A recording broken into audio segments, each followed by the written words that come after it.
अनि उसैलाई चाहिँ देखियो हाम्रो चाहिँ नि आज 25-26 जना आइसक्नु भएको छ अघि। अब हामीले आजको कार्यक्रमको लागि चाहिँ विषय यहाँहरूलाई चाहिँ पठाइसकेका छौँ। मुटुसँगै मुटुको आरोग्यता हाम्रो चाहिँ नि स्वास्थ्य चाहिँ नि हाम्रो लागि सबभन्दा एकदमै महत्त्वपूर्ण चाहिँ नि छ र संसारमै अहिले हेर्दाखेरि मानिसको मृत्युको प्रमुख कारण चाहिँ नि मुटु सम्बन्धी रोग हो। इस्केमिक हार्ट डिजिज भन्छ चाहिँ त्यसमा रगत कम जाने त्यसको चाहिँ कारण छ। त्यसको लागि हामीले आज अनुरोध गरेका छौँ यो मुटु सम्बन्धी नै विज्ञ मुटु रोग विज्ञ चाहिँ नि जो बेलायतमा बसेर काम गरिराख्नु भएको छ त्यहीँको चाहिँ नि एनएचएस नेसनल हेल्थ सर्भिसमा त्यसमा काम गरिराख्नु भएको डाक्टर लक्ष्मण पौडेल चाहिँ हुनुहुन्छ। उहाँ चाहिँ नि को घर पाल्पा हो पहिला, अहिले चाहिँ बेलायत बस्न थाल्नु भएको केही वर्षदेखि चाहिँ हुनुहुन्छ। उहाँले पहिला सोभियत सङ्घबाट चाहिँ नि एमडी गर्नुभयो। मेरो साथी पनि चाहिँ नि ब्याचमेट साथी हुनुहुन्छ हेल्थ एसिस्टेन्ट पढ्दा महाराजगञ्ज पढ्दा। त्यसपछि मैले चाहिँ नि हेल्थको लाइन छोडेँ अनि त्यसपछि उहाँ चाहिँ नि रुसमा गएर पढ्नुभयो, एमडी गर्नुभयो। त्यसपछि फर्केर आएर महाराजगञ्ज क्याम्पसमा चिकित्सा शास्त्र अध्ययन संस्थान महाराजगञ्जबाट चाहिँ नि हृदय रोगमा हार्ट डिजिजमा चाहिँ नि एमडी गर्नुभयो। त्यसपछि बेलायत गएर चाहिँ नि उहाँले एमआरसिपी एफआरसिपी पनि गर्नुभएको छ र त्यहीँको हस्पिटलमा काम गर्नुभएको छ। र हामीले चाहिँ आज मैले चाहिँ उहाँलाई अनुरोध के गरेको छु भने हाम्रो सबै उमेर युथ भनेको चाहिँ नि यो थर्ड एज अलि उमेर पुगेका मानिसहरू यसमा प्राय छौँ, अरू पनि आउनुहुन्छ यसको पार्टिसिपेन्ट्स। तर प्राय जसो चाहिँ नि उमेर पुगेका चाहिँ नि 50 वर्षभन्दा माथिका, कोही चाहिँ 60-70 वर्षका पनि छौँ। उहाँहरूको चाहिँ नि हेल्थको चाहिँ सबभन्दा ठुलो समस्या नै चाहिँ नि मुटु सम्बन्धी समस्या रोगको हुने भए हुनाले त्यसबारेमा एकदम सिम्पल तरिकाले सजिलो तरिकाले सबैले बुझ्ने गरेर जान्नुपर्ने तरिकाले टेक्निकल चाहिँ नि धेरै प्राविधिक कुरा नगरिकन हामी जस्ता मानिसले जान्नुपर्ने, जसले गर्दाखेरि हामी स्वस्थ हुन सकौँ भनेर मैले अनुरोध गरेको थिएँ। उहाँले त्यही तरिकाले कुरा गर्नुभएको छ। पोइन्टहरू पनि आज मैले बनाएको छैन, कुरामा नै गर्छु भन्नुभएको छ बुझ्ने गरेर। त्यसकारण म चाहिँ नि उहाँलाई चाहिँ नि आजको कार्यक्रमको लागि चाहिँ अनुरोध गर्छु। उहाँले समय चाहिँ अरू दिन नमिल्ने, उहाँ धेरै व्यस्त हुने मानिस, आइतबारको दिन छुट्टी हुने भएर उहाँले समय निकाल्नुभयो। म चाहिँ नि उहाँलाई चाहिँ नि धन्यवाद ज्ञापन गर्दै वेलकम पनि गर्दै चाहिँ नि यो चाहिँ आजको कार्यक्रममा सुरु गरिदिने। आफ्नो परिचय अलिकता डिटेल मैले भनेकोमा सबै कुरा कभरेज भएको छैन, आफ्नो अनुभवहरू राख्दै आजको सेसन चाहिँ सुरु गरिदिन चाहिँ अनुरोध गर्छु। र यसमा 35-40 मिनट जति उहाँले आफ्नो चाहिँ कुरा राखेपछि अनि हामीहरूले आफ्नो प्रश्न उत्तर राख्छौँ। यो हाम्रो सामान्य लक्ष्य अनुसार चाहिँ 6 बजे सुरु भएपछि 7:30 बजेसम्म 1.5 घन्टाको सेसन हो। त्यसपछि अलिक चाहिँ नि हामी त्यस बेलासम्म सक्ने चाहिँ प्रयास गर्छौँ। हस्, धन्यवाद लक्ष्मणजी। ल सुरु गरौँ। ल सर्वप्रथम सबैलाई मेरो तर्फबाट नमस्ते। ध्रुवजीले परिचय गरिसक्नु भएको छ, त्यसमा खासै थप्नुपर्छ जस्तो चाहिँ मलाई लाग्दैन। म चाहिँ बेलायतमा आएको चाहिँ करिब 20 वर्ष भयो र गएको 12 वर्ष जति चाहिँ म कन्सल्टेन्ट पोस्टमा चाहिँ काम गरिरहेको छु। मेरो चाहिँ सुरुको medical school, primary medical school चाहिँ रसियामा हो।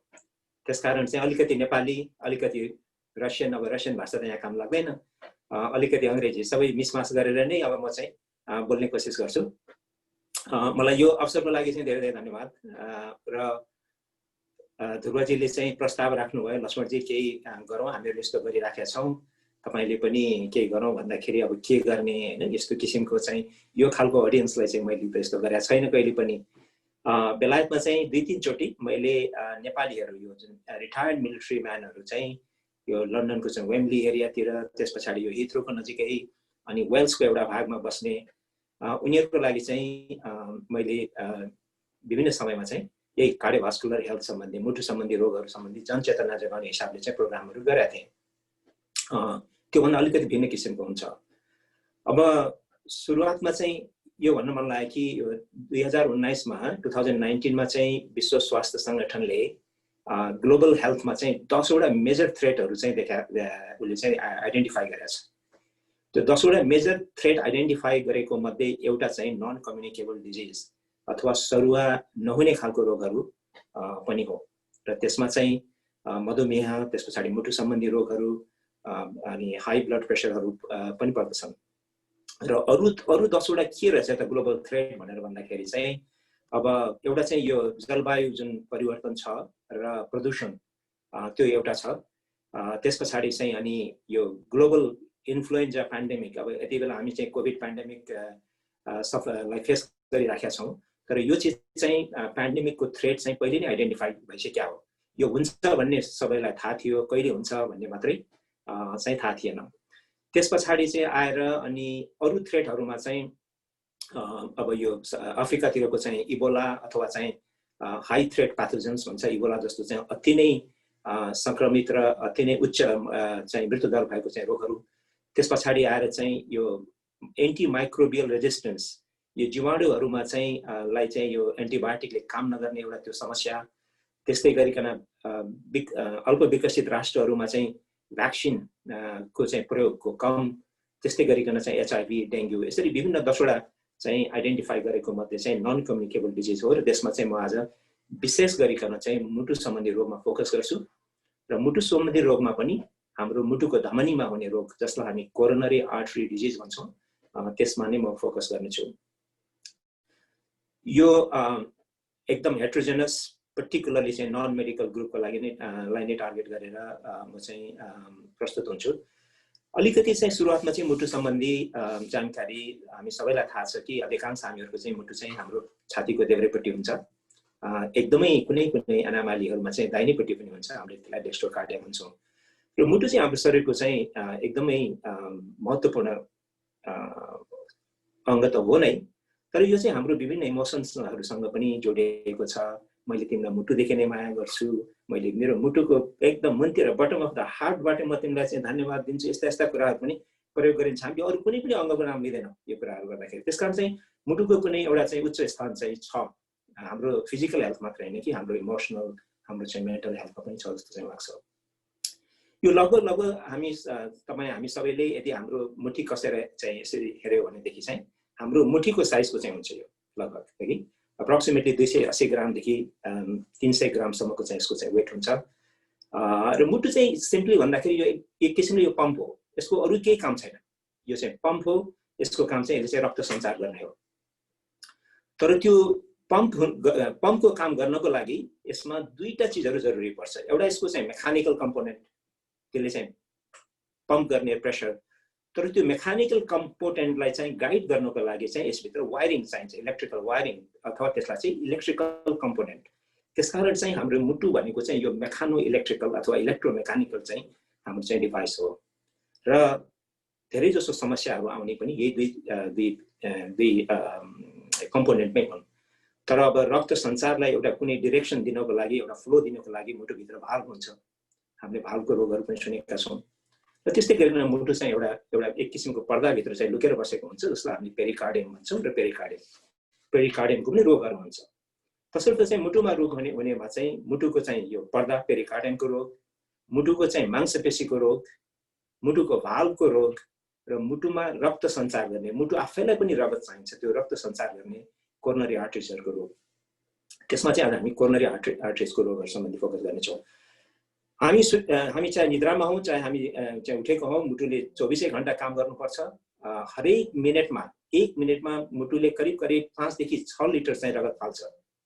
र त्यसो गर्दाखेरि यसले चाहिँ 1 घण्टामा लगभग 200 ग्यालन र 24 घण्टामा लगभग चाहिँ 2000 ग्यालन चाहिँ यसले चाहिँ रगत चाहिँ फालेको हुन्छ। त्यसकारण चाहिँ मुटु चाहिँ एकै मिनट, यहाँ मेरो फोन चाहिँ आयो जस्तो छ, सरी है। त्यो चाहिँ यसको चाहिँ त्यसकारण यो एकदमै 24 घण्टा काम गर्ने अति नै शक्तिशाली र हामी जन्मेदेखि मृत्युसम्म चाहिँ 1 मिनट पनि आराम नगरिकन काम गर्ने चाहिँ अङ्ग हो। अब यो अलिकति मुटुको फ्याक्टहरूबाट कमन हार्ट डिजिजको बारेमा गइसकेपछि अब हामी चाहिँ मुटुको धमनीमा हुने रोगलाई कोरोनरी आर्टरी डिजिज भन्छौँ, त्यसकै बारेतिर चाहिँ अलिकति कुरा गरौँ। यो मुटुभित्रको जुन धमनी हुन्छ, त्यो धमनीमा चाहिँ बिस्तारै बिस्तारै चाहिँ बोसो पलाउँदै जाने र त्यो बोसोको मात्रा बढ्दै गइसकेपछि धेरै नै साँगुरिँदै गइसकेपछि अनि मान्छेलाई चाहिँ छाती यसो हिँड्दा डुल्दाखेरि छाती दुख्ने यसो रोकिँदाखेरि ठिक हुने तर चाहिँ अलिकति चाहिँ कसिएर हिँड्यो भनेदेखि चाहिँ छाती दुख्ने समस्यालाई चाहिँ हामी चाहिँ एन्जाइना भन्छौँ मेडिकल भाषामा। त्यो चाहिँ मुटुले चाहिँ कम्प्लेन गरे हो कि मलाई चाहिँ मैले चाहिँ इनफ क्वान्टिटीमा चाहिँ अक्सिजन पाइराखेको छैन है भन्ने खालको चाहिँ त्यसलाई हामी एन्जाइना भन्छौँ। एन्जाइना चाहिँ तपाईँले के गर्नुहुन्छ, छातीमा चाहिँ एकदम भारी, छाती चाहिँ थिचेको जस्तो, छातीको मास्टरपट्टि ठुलो एकदम टन वेट कुनै 1 टन चाहिँ ढुङ्गा चाहिँ माथि बसे जस्तो फिल हुन्छ भने केही नगरिकन बसेको बेलामा अचानक चाहिँ छाती दुखेर आउने र त्यो छाती दुखेर चाहिँ 20 मिनटभन्दा बढी चाहिँ सम्म चाहिँ दुखिराख्यो भने त्यो चाहिँ हृदयघात यानि कि हार्ट एट्याक भएको चाहिँ सम्भावना चाहिँ हुन्छ। र यो बिस्तारै जन्मेदेखि पछि चाहिँ केही समयसम्म चाहिँ यो भित्र चाहिँ बोसो पलाउने चाहिँ एकदम स्लो प्रक्रिया हो। यो बिस्तारै बिस्तारै बिस्तारै चाहिँ बढ्दै जान्छ र कुनै समयमा जब त्यसको जुन न्यारोइङ त्यो भित्रको चाहिँ साँगुरिने चाहिँ त्यो आर्ट्रीको जुन लुमेन त्यो भित्रको चाहिँ जुन डायमिटर हो त्योभन्दा 70% भन्दा बढी भएपछि चाहिँ समस्या एकातिर आउँछ भने अर्को चाहिँ कहिले के हुन्छ भन्दाखेरि 20-30% मात्रै न्यारोइङ छ कोरोनरी आर्ट्रीमा, तर अचानक त्यो भित्रको जुन फ्याटी जुन मटेरियल हो त्यो जसलाई हामीले चाहिँ एथेरोस्क्लेरोटिक प्लाक भन्छौँ त्यो चाहिँ अचानक च्यात्तिन्छ र त्यसले चाहिँ त्यो एकदम बोसो जस्तो पदार्थलाई चाहिँ सर्कुलेसनमा चाहिँ सिक्रेट गर्छ। सर्कुलेसनमा आउने बित्तिकै अनि त्यस पछाडि त्यहाँ कम्प्लेक्स चाहिँ हाम्रो चाहिँ ब्लडभित्रको विभिन्न कम्प्लेक्स मेकानिजमले त्यहाँभित्र एउटा ब्लड क्लट चाहिँ रगतको चाहिँ ढिक्का त्यो मुटुभित्र चाहिँ जहाँनिर चाहिँ त्यो जुन बोसो थियो त्यसको मास्टरपट्टि मुटुको ढिक्का बन्छ र त्यसले चाहिँ अचानक केही नभएको मान्छेलाई अचानक हार्ट एट्याक नै हुनसक्छ।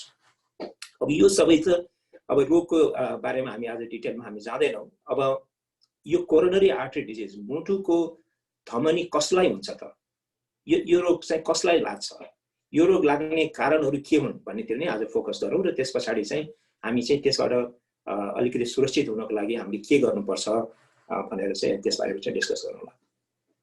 अब यसको कारणहरूमा चाहिँ कार्डियोभास्कुलर रिस्क फ्याक्टर्स भन्छ। यो भास्कुलर भनेको चाहिँ ब्लड भेसल भयो, कार्डियो भनेको हार्ट। कार्डियोभास्कुलर रिस्क फ्याक्टर्स चाहिँ खालि हार्टको लागि मात्रै होइन कि ब्रेनमा पनि त ब्लड भेसल छ, किडनीमा पनि ब्लड भेसल छ, सबै भास्कुलर सबै ब्लड भेसल्सको लागि रिस्क फ्याक्टर्स चाहिँ उस्तै उस्तै हुन्छ। त्यही जस्तै कि नम्बर 1 तपाईँको चाहिँ अब स्मोकिङ होइन, धुम्रपान, दोस्रोमा आएर चाहिँ अनि मधुमेह डायबिटिज भयो, तेस्रोमा चाहिँ उच्च रक्तचाप हाइपरटेन्सन भयो, चौथोमा आएर चाहिँ कोलेस्ट्रोल अधिक मात्रामा भने हामी त्यसलाई हाइपर कोलेस्ट्रेलेमिया भन्छौँ।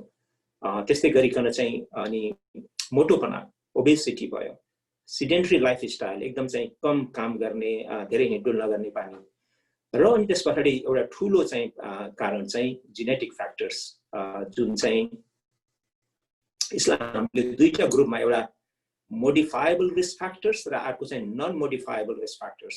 अब नन मोडिफाएबल जसलाई हामीले तपाईँ हाम्रो कन्ट्रोल छैन, हामीले हाम्रो पेरेन्ट्सहरू त चुज गर्दैनौँ, हामीले जुन जेनेटिक जिन्सहरू लिएर आएका छौँ त्यो त हामीसँग रहन्छ नै, त्यसका एउटा ठुलो एउटा जेनेटिक कम्पोनेन्ट छ जसलाई हामी चेन्ज गर्न सक्दैनौँ। तर मोडिफाएबल रिस्क फ्याक्टर्सहरू भनेको चाहिँ हाम्रो चाहिँ मोटोपना, त्यस पछाडि हाम्रो चाहिँ blood pressure, diabetes, high cholesterol, smoking, यिनीहरू चाहिँ मोडिफाएबल रिस्क फ्याक्टर्सहरूमा पर्दछन्। अब सजिलोसँग सम्झिनको लागि चाहिँ हामीले ABCDES गर्यो भनेदेखि यसमा चाहिँ एमा चाहिँ अल्कोहल पनि एउटा रिस्क फ्याक्टर हो। एउटा निश्चित मात्रामा थोरै मात्रामा अल्कोहल कन्जम्सन गर्दाखेरि चाहिँ त्यसले सिधै आघात गर्छ भन्ने त छैन, तर मात्रा बढी हुने बित्तिकै यसले चाहिँ मुटुको रोगमा चाहिँ असर पार्दछ। ए फर अल्कोहल, त्यस पछाडि बी भनेको चाहिँ हाम्रो ब्लड प्रेसर भयो, अनि सी भनेको कोलेस्ट्रोल भयो, डीमा डायबिटिज, अनि त्यस पछाडि चाहिँ ईमा चाहिँ ABCD ई चाहिँ एक्सर्साइज, हाम्रो चाहिँ ईमा चाहिँ एक्सर्साइज आयो र अनि यसमा चाहिँ हाम्रो स्मोकिङ पनि आउँछ अनि हाम्रो स्लिप डिप्रिभेसन 6 घण्टाभन्दा बढी सुत्नुपर्छ हामीहरूले मिनिमम, अनि स्लिप डिप्रिभेसन पनि त्यसमा आउँछ र अर्को चाहिँ ठुलो चाहिँ स्ट्रेस। यो सबै चाहिँ हाम्रो चाहिँ रिस्क फ्याक्टर्सहरू हुन्। अब यो रिस्क फ्याक्टरहरू जुन छ, अब हामीले चाहिँ मुटुको रोगबाट बच्नको लागि गर्ने जुन रोकथामका उपायहरू छन् यसलाई चाहिँ दुईटा ग्रुपमा चाहिँ डिभाइड गरेर हुन्छ यो मेडिकल पर्पजको लागि। एउटा चाहिँ हामी भन्छौँ प्राइमेरी प्रिभेन्सन र अर्को भन्छौँ हामी सेकेन्डरी प्रिभेन्सन। प्राइमरी प्रिभेन्सन भनेको चाहिँ जसलाई मुटुको रोग लागेकै छैन, मुटुको धमनीको रोग डायग्नोसिस भएको नै छैन, उहाँहरूले के गर्ने कि रोगै चाहिँ त्यो मुटुको चाहिँ हार्ट एट्याकै नहोस् अथवा चाहिँ मुटुको धमनीको रोगै नहोस् भन्नको लागि गरिनेलाई चाहिँ प्राइमरी प्रिभेन्सन भन्छ।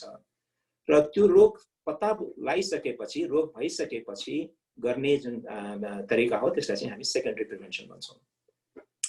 र प्राइमरी प्रिभेन्सनमा चाहिँ अब हामी एउटा एउटा गरेर जाउँ। जस्तै कि अब एउटा भेरी इम्पोर्टेन्ट चाहिँ खानेकुराहरू, डायट, खानेकुराहरू डायटसँग अनि मुटुको जुन धमनीको रोग छ त्यसको बारेमा चाहिँ त्यसमा चाहिँ लिङ्क, त्यसमा चाहिँ एसोसिएसन चाहिँ भेटिएको छ। जस्तै उदाहरणको लागि चाहिँ अब हाइली स्याचुरेटेड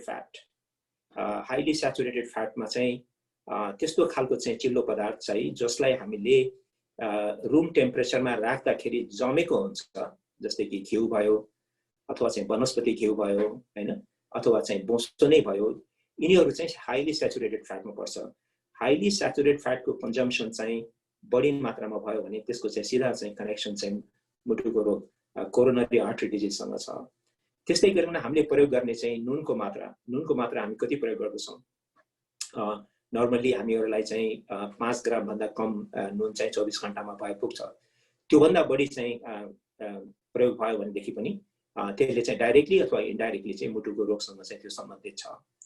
र त्यस्तै गरिकन चाहिँ अब कार्बोहाइड्रेटमा चाहिँ पर्टिकुलरली चाहिँ प्रोसेस्ड कार्बोहाइड्रेट, धेरै नै प्रोसेस्ड फुडहरू, प्रोसेस्ड कार्बोहाइड्रेटहरूसँग चाहिँ ले चाहिँ नोक्सानी गर्छ भन्ने चाहिँ प्रमाणित भएको छ। र अनि अर्को चाहिँ सिधै चाहिँ सुगरको मात्रा, सुगर र सल्ट, गुलियो पदार्थ पनि त्यो चाहिँ राम्रो चाहिँ मानिँदैन। अब यो गुलियो पदार्थ र बोसोको बिचको जुन एउटा चाहिँ लडाइँ छ, त्यो लडाइँ चाहिँ केही समयदेखि चाहिँ चलिराखेको छ। ठुल्ठुलो चाहिँ वेस्टेड जुन इन्टरनेसनल फुड इन्डस्ट्रीहरू छन्, कसैले चाहिँ उनीहरूले रिसर्च, उनीहरूको फन्डेड रिसर्च हुन्छ, बोसोबाट त्यति नोक्सानी छैन भन्छ, उतातिर गुलियो वा सुगरलाई प्रमोट गर्ने इन्डस्ट्रीहरूले चाहिँ उनीहरूले आफ्नो रिसर्चको चाहिँ प्रडक्ट के अरे रिसर्चको फाइन्डिङहरू निकालेर चाहिँ गुलियो पदार्थ चाहिँ हानि गर्दैन भन्ने खालको छ। तर हामीहरूले फलो गर्ने भनेको युरोपियन सोसाइटी अफ कार्डियोलोजी अनि अमेरिकन कलेज अफ कार्डियोलोजीको गाइडलाइन्स अनुसार चाहिँ सुगर र सल्ट, सुगरमा पनि प्रोसेस सुगर जुन चाहिँ हाम्रो चाहिँ चिनी अथवा चाहिँ भनौँ न त्यस्तो खालको चाहिँ सुगर, त्यो चाहिँ त्यसले चाहिँ राम्रो चाहिँ हानि चाहिँ फाइदा गर्दैन। त्यस पछाडि हामी जाउँ अब एक्सर्साइजमा। हाम्रो लाइफस्टाइल चाहिँ सिडेन्ट्री हुनु भएन, हामी एक्टिभ हुनु पर्यो। बसेर गर्ने अब चाहेर नचाहेर गर्नै पर्ने हुन्छ, तर मिल्ना साथ चाहिँ चल्ने, हिँडडुल गर्ने चाहिँ बानी गर्नुपर्छ। र अहिलेको रिकमेन्डेसन अनुसार चाहिँ यो 40 देखि 60 वर्षको मान्छेहरूको बिचमा, 60 उमेर नाइसकेपछि चाहिँ गाइडलाइन चाहिँ छैन। 40 देखि 60 वर्षको उमेरमा चाहिँ कम्तीमा हामीले एक हप्तामा चाहिँ 150 मिनट चाहिँ हिँडडुल, मोडरेट, एटलिस्ट चाहिँ मोडरेट खालको चाहिँ एक्सर्साइज गर्नुपर्छ। र यदि विगरस एक्सर्साइज गर्ने हो भने 75 मिनट गरे पुग्छ है कि। अब यो मोडरेट एक्सर्साइजलाई चाहिँ हामीले ब्रिस्क वाक, एकदम चाहिँ अलिक तन्किएर छिटो छिटो हिँड्ने र मुटुको गति चाहिँ 60 देखि 70% चाहिँ बढाउने किसिमले यदि हामीले हरेक दिन 30 मिनट गऱ्यौँ भनेदेखि 5 दिनमा चाहिँ हामीले 150 मिनट पुग्छ। अब अलि भिगरस एक्सर्साइज गर्ने हो, जगिङ गर्ने हो, हाम्रो जुन बेस लाइन हार्ट रेट हामी केही नगरिकन बस्दाखेरि मुटुको गति 60 छ भनेदेखि त्यसमा करिब करिब 80% थपेर मुटुको गति चाहिँ 100-110 प्रति मिनट हुने किसिमले हामीले एक्सर्साइज गऱ्यौँ भनेदेखि, जो चाहिँ जगिङ गर्दाखेरि हुन्छ, हल्का दौड्दाखेरि, त्यो चाहिँ 75 मिनट गरे पुग्छ हप्तामा। यसले चाहिँ मुटुबाट हुने रोगहरू, मुटुको धमनीको रोग मात्र होइन कि अन्य मुटुबाट हुने रोगहरू बाहेक ओभरअल हाम्रो चाहिँ ओभरअल मोर्टालिटी भन्नाले ओभरअल हामी बाँच्ने क्षमता, हाम्रो चाहिँ आयु, दीर्घायुलाई चाहिँ मद्दत गर्छ। यो कुरा चाहिँ प्रमाणित भएको छ। अब 60 वर्षभन्दा माथि चाहिँ भिगरस एक्सर्साइज गर्न चाहिँ त्यति रिकमेन्ड गरिँदैन। त्यसकारण चाहिँ 60 वर्ष नआइसकेपछि चाहिँ कहिलेकाहीँ चाहिँ काउन्टर प्रोडक्टिभ हुन सक्छ, यो उल्टो गर्न सक्छ। त्यसकारण चाहिँ ब्रिस्क वाकिङ चाहिँ ठिक छ, तर भिगरस एक्सर्साइजहरू एकदमै तन्केर दौड्ने अथवा चाहिँ भनौँ न जिममा गएर चाहिँ ट्रेडमिलमा चाहिँ बेसी कुद्ने, यो चाहिँ हानि हुन सक्छ भन्ने खालको चाहिँ सम्भावनाहरू देखिया छ। त्यसकारण चाहिँ त्यो चाहिँ सकेसम्म नगर्दा नै ठिक होला। त्यसमा पनि यदि कसैले चाहिँ पहिलेदेखि नै गर्दै आइराखेको छ र उहाँहरूसँग स्टामिना छ, बडीले एडप्ट गरिसकेको छ भनेदेखि त ठिकै पनि हुन्छ होला। तर होइन भने एक्कासी चाहिँ म अब एकदमै चाहिँ गर्छु र मेरो चाहिँ मुटु चाहिँ स्वस्थ पार्छु भन्ने हिसाबले चाहिँ त्यो किसिमले चाहिँ नगर्दा नै राम्रो हुन्छ। त्यस पछाडि अब हामीले डायटको कुरा गऱ्यौँ र एक्सर्साइजको कुरा गऱ्यौँ। अब स्मोकिङ त को चाहिँ धेरै लिङ्क छ। स्मोकिङको चाहिँ यसको बारेमा त मैले भन्नु जरुरी छ जस्तो लाग्दैन। फोक्सोको क्यान्सरदेखि लिएर, स्ट्रोकदेखि लिएर, हार्ट एट्याकदेखि लिएर, घाँटीको क्यान्सरदेखि लिएर अनेक यसको चाहिँ बेफाइदाहरू छ। अल्कोहलको बारेमा त्यही मोटामोटी मैले अघि भने, अमेरिकन जुन कलेज अफ कार्डियोलोजी छ उसले चाहिँ हप्तामा 100 ग्राम अल्कोहल को चाहिँ अलाउड लिमिट भनेको छ। अब त्यो 100 ग्राम अल्कोहल चाहिँ अब क्याल्कुलेट गर्नुपर्छ, वाइनमा कति हुन्छ, बियरमा कति हुन्छ, अथवा चाहिँ अनि अर्को त्योभन्दा अलि स्ट्रङ स्पिरिटहरूमा कति हुन्छ। तर म स्वस्थ हुनको लागि मैले चाहिँ ड्रिङ्क गर्नुपर्छ भन्ने चाहिँ होइन। यदि तपाईँ ड्रिङ्क गरिराख्नु भएको छ भनेदेखि चाहिँ त्यसलाई कटौती गर्नुहोस्। निश्चितमा छोड्नु सक्नुहुन्छ भने राम्रो, छोड्नु नसक्नुहुन्न भने चाहिँ त्यसलाई चाहिँ कटौती गर्नुहोस्। तर स्वस्थ हुनको लागि चाहिँ ड्रिङ्क गर्नुपर्छ भन्ने मान्यता चाहिँ होइन। त्यस पछाडि अब आयो मोटोपना। मोटोपनाको चाहिँ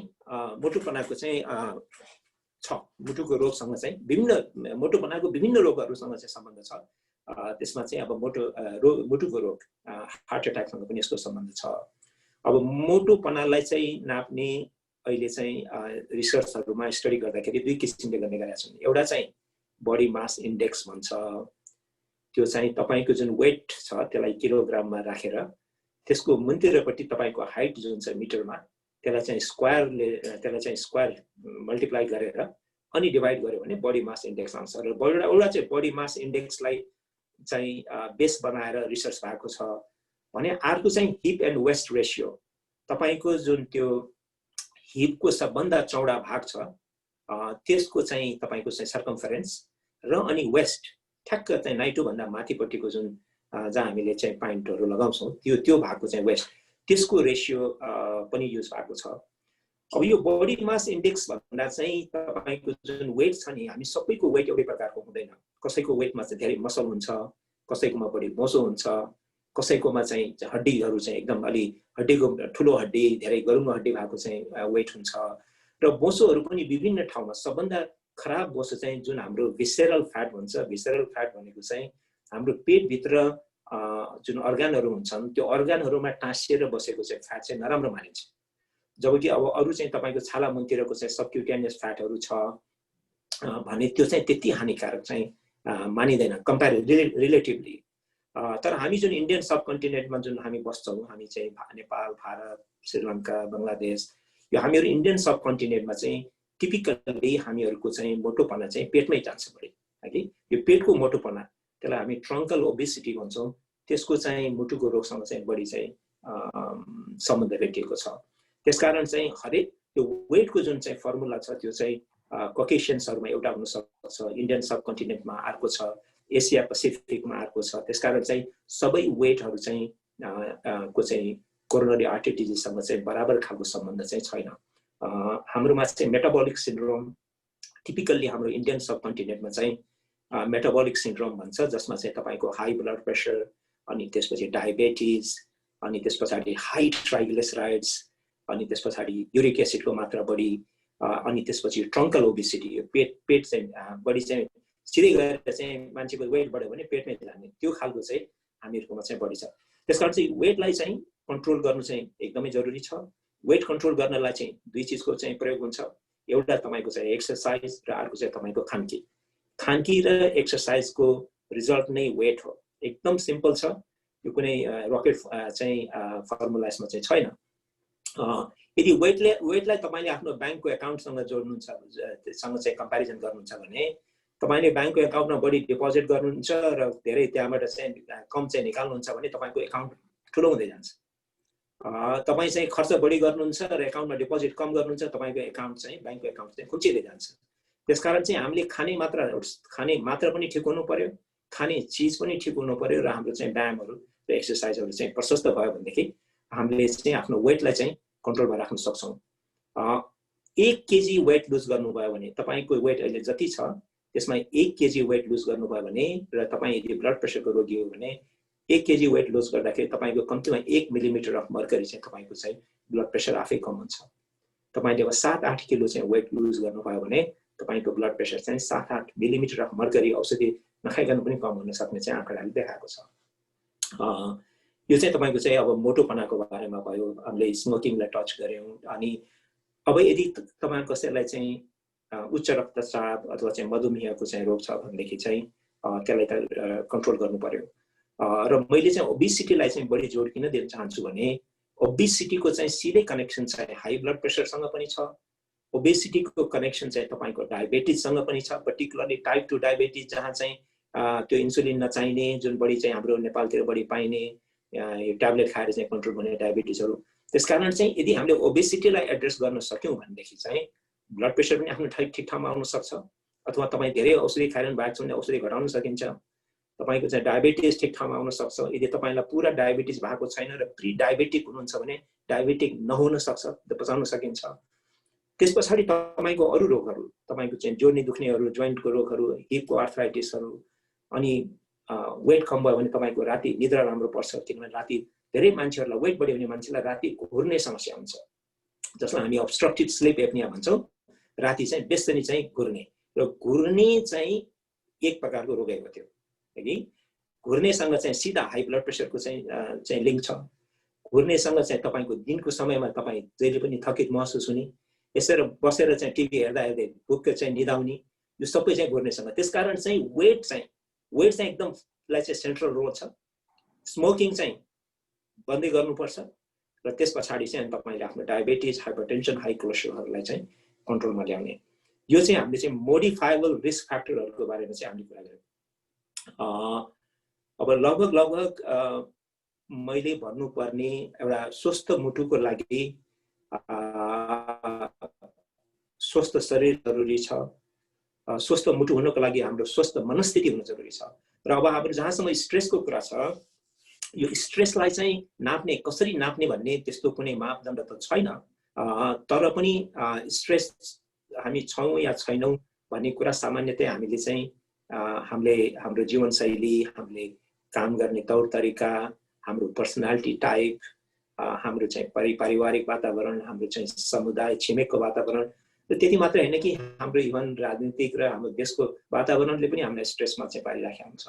तर अब त्यो स्ट्रेसलाई कसरी कोप गर्ने भन्ने चाहिँ त्यसको चाहिँ सिधा फर्मुला त मसँग छैन। त्यसको लागि विभिन्न मान्छेहरूले विभिन्न किसिमको चाहिँ प्रयोग गर्छन्। जस्तै कि यो चाहिँ मेडिटेसन गर्ने, योगा गर्ने पनि त्यो चाहिँ हुनसक्छ। र स्ट्रेस र मुटुको रोगको चाहिँ लिङ्क केमा छ भन्दाखेरि चाहिँ स्ट्रेस चाहिँ प्रो इन्फ्लामेटरी, जस्तो इन्फ्लामेसन भन्छौँ नि हामी, सुजन भन्छौँ नि, त्यो स्ट्रेस चाहिँ प्रो इन्फ्लामेटरी चिज हो। यसले चाहिँ हाम्रो शरीरभित्र चाहिँ विभिन्न किसिमको चाहिँ तत्त्वहरू, जस्तै साइटोकाइन भन्छौँ, इन्टरलेकिन भन्छौँ, यस्तो खालको चाहिँ जुन इन्फ्लामेसन हुँदाखेरि, सुजन हुँदाखेरि निस्कने तत्त्वहरूलाई निकाल्दछ। र त्यसको असरले गर्दाखेरि त्यसले विभिन्न शरीरको विभिन्न भागहरू, मुटु मात्रै होइन हाम्रो मस्तिष्कमा पनि त्यसले चाहिँ असर पार्छ। त्यस कारण चाहिँ आरोग्य के भन्छ, स्वस्थ मुटुको लागि चाहिँ हाम्रो स्वस्थ खानेकुरा, राम्रो व्यायाम, स्वस्थ आचार, यो सबै चिजहरू जरुरी छ। म यति भन्दै म यहीँ टुङ्ग्याउँछु र त्यस पछाडि अरू केही प्रश्नहरू छ भने प्रश्नहरूतिर जाउँ जस्तो लाग्यो। हस् लक्ष्मणजी, धन्यवाद छ। हाम्रो साथीहरूको केही प्रश्न दुईटा च्याटमा चाहिँ अब यसमा एउटा सानो अब यहाँ यसमा त खासै आएको छैन, ऊ नै गरौँ न चाहिँ साथीहरूको केही प्रश्न छ भने राखौँ। अब इन्डिभिजुअल लेभलको आफ्नो समस्याहरू भन्दा पनि जनरल समस्याहरू, सबैलाई चाहिँ चासो हुने समस्याहरू बताउँ चाहिँ नि, अनि उहाँले चाहिँ नि आफ्नो एड्रेस गर्न प्रयास गर्नुहुन्छ। हस् गुप्ता सर, ल भनौँ। गुप्ता सर, तपाईँको अनम्युट गर्नु भन्नुहोस् है।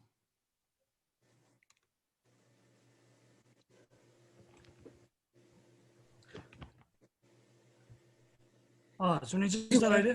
सुनियो। डाक्टर साहब नमस्कार। हजुर नमस्कार नमस्कार।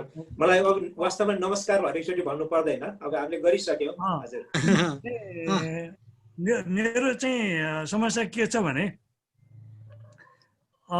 यो 8-10 वर्ष यतादेखि मेरो अलिकति मुटुको चाल बेला बेलामा बढ्ने घट्ने, अब बढेर कहिलेकाहीँ 150-60 पुग्छ, पल्पिटेसन हाई हुन्छ। अनि कहिलेकाहीँ अब सामान्य अवस्थामा रहँदाखेरि चाहिँ अहिले 50-52 को अवस्थामा रहिराखेको छ। अहिले मैले चाहिँ त्यो प्रोलोमेट भन्ने चाहिँ मेट्रोप्रोलोल चाहिँ दबाई खाइरहेको छु त्यसको कन्ट्रोलको लागि होइन। अब यो अहिले डाक्टर साहबले सुरुमा भन्नुभयो नि त्यो इलेक्ट्रिक एउटा ऊ चाहिँ हुन्छ मुटुमा चाल चल्नको लागि भन्ने हिसाबले चाहिँ यो के खालको, यो चाहिँ अब क्योर हुने खालको हो अथवा होइन? के छ भने कहिलेकाहीँ मजाले एक्सर्साइज गर्दा अथवा कुनै अब के अरे पसिना आउने गरेर कुनै काम गर्दाखेरि पनि मुटुको चाल बढेर पुग्छ, अलि अगाडि जान्छ, तर चाहिँ यस्तो पल्पिटेसनको चाहिँ फिलिङ हुँदैन। तर कहिलेकाहीँ अब राति सुतेकै बेलामा अचानक चाहिँ त्यो पल्पिटेसन बढेर आएको हुन्छ, अथवा दिउँसो पनि आराम गरिरहेको बेलामा, अफिसमै काम गरिरहेको बेलामा पनि त्यो पल्पिटेसन बढेर जान्छ। यसको चाहिँ ऊ चाहिँ ठ्याक्क यति बेला यसरी हुन्छ भन्ने चाहिँ केही पनि ऊ नहुने केहरूको, कहिलेकाहीँ 8-10 दिन 12-15 दिनसम्म पनि हुँदैन, कहिले आजको भोलि अथवा दिनमै 2-3 पल्ट पनि हुनसक्ने अवस्था हुन्छ। यसको बारेमा यसका प्रिकसन लिनुपर्ने कुरा, औषधिको कुरा, अनि यसको उपचार खास के हो त भन्ने कुरा चाहिँ एक्चुअली जानकारी पाए हुन्थ्यो भनेर। हुन्छ हुन्छ गुप्ताजी, तपाईँको प्रश्न चाहिँ आजको हाम्रो मेन थेम भन्दा अलिकति बाहिर चाहिँ छ, तर पनि मैले यसमा चाहिँ आज हामी बढी चाहिँ जनस्वास्थ्यसँग सम्बन्धित सबैलाई हुने खालको र बढी चाहिँ प्रिभेन्टेटिभ प्रतिरक्षात्मक भनौँ न, प्रिभेन्टेटिभ टाइपको त्यस सम्बन्धी डिस्कसन हो। अब कङ्क्रिट इन्डिभिजुअल जुन समस्याहरू छ त्यसलाई चाहिँ इन्डिभिजुअल्ली नै ट्याकल गर्नुपर्छ, इन्डिभिजुअल्ली नै एड्रेस गर्नुपर्छ। र किनभने यति धेरै त्यहाँ चाहिँ इन्फर्मेसन सूचनाहरूको जरुरी हुन्छ कि तपाईँले जुन समस्या बताउनु भयो हो, तपाईँले भने समस्या चाहिँ मुटुको चाहिँ इलेक्ट्रिकल फङ्सन, मुटुको चाहिँ मुटुभित्रको जुन विद्युतीय जुन सञ्चार हुन्छ त्यससँग सम्बन्धित हो, त्यो कुरामा कुनै शङ्का छैन। मुटु चाहिँ यति धेरै यति स्मार्ट अर्गन हो कि हामी राति सुतेको बेलामा यो एकदम मन्द गतिमा चाहिँ चलिरहेको हुन्छ। हामी चाहिँ बस्दा दिउँसो चाहिँ काम गर्दाखेरि अलि त्योभन्दा अलि छिटो चल्छ, हामी रिसायौँ भने अति माथि जान्छ, खुसी भयौँ भने माथि जान्छ, दौड्यौँ भने जति हाम्रो शरीरलाई आवश्यकता छ त्यही अनुसार त्यो चाहिँ त्यसको चाल बढ्छ। त्यस कारण चाहिँ यसको चाहिँ आफ्नै अटो रेगुलेसन, आफै रेगुलेट हुने सिस्टम हो। तर तपाईँले केही नगर्दाखेरि थपक्कै बसिरहँदाखेरि पनि अचानक मुटुको गति बढ्छ भनेदेखि त्यो चाहिँ सामान्य कुरा होइन, त्यो चाहिँ असामान्य कुरा हो। तर पल्पिटेसन भनेको चाहिँ जुन तपाईँले भन्नुभयो अथवा मुटुको अचानक धड्कन बढ्ने, त्यो त एउटा लक्षण मात्रै हो। त्यो लक्षण हुनुको पछाडि त्यहाँ विभिन्न कारणहरू हुन सक्छ। त्यो केवल चाहिँ एकदमै राम्रो डिटेल चाहिँ तपाईँको एक्जामिनेसन र इन्भेस्टिगेसन गरिसकेपछि कुन प्रकारले के कारणले भएको त्यसको चाहिँ निचोड, त्यसको पत्ता नलागेसम्म चाहिँ ठ्याक्कै यो गर्नुहोस् भनेर सल्लाह दिन चाहिँ सकिँदैन, कसरी पनि सक्दैन। त्यसको लागि तपाईँले मुटु रोग विशेषज्ञ नै देखाउनुपर्छ। तर एउटा कुरा के छ भनेदेखि कहिलेकाहीँ मुटुको रोगको जुन चालको समस्या छ त्यो आफ्नै इन्ट्रिन्सिक भन्छ त्यसलाई, त्यो मुटुभित्रकै रोगको कारणले हुनसक्छ भने कहिलेकाहीँ मुटुभन्दा बाहिर भएका अरू चाहिँ रोगहरूको कारणले पनि भएको हुनसक्छ। अब त्यो सबै चाहिँ जाँच गरेपछि मात्रै पत्ता लाग्छ। तर राम्रो आहार, राम्रो व्यवहार, एक्सर्साइज, अनि तपाईँको चाहिँ धुम्रपान नगर्ने, रक्सी नखाने अथवा रक्सी खायो भने पनि कम खाने, जुन मैले अघि नै बताएँ, त्यसले पनि केही हदसम्म चाहिँ मुटुको चाहिँ जुन धड्कनसँग हुने जुन समस्याहरू छन् त्यो आफैभन्दा पनि एउटा कम्प्लिकेसनको रूपमा हुने समस्याहरू छन्, त्यसको लागि चाहिँ मद्दत गर्छ। तर पर्टिकुलरली गुप्तजीको केसमा चाहिँ तपाईँले सायद देखाइ पनि सक्नु भएको होला काठमाडौँमा कुनै मुटु रोग विशेषज्ञहरूलाई, उहाँहरूकै सल्लाह अनुसार नै गर्नुहोस्। त्योभन्दा बढी मैले यहाँ अहिले भन्नु सक्ने स्थिति छैन। Thank you.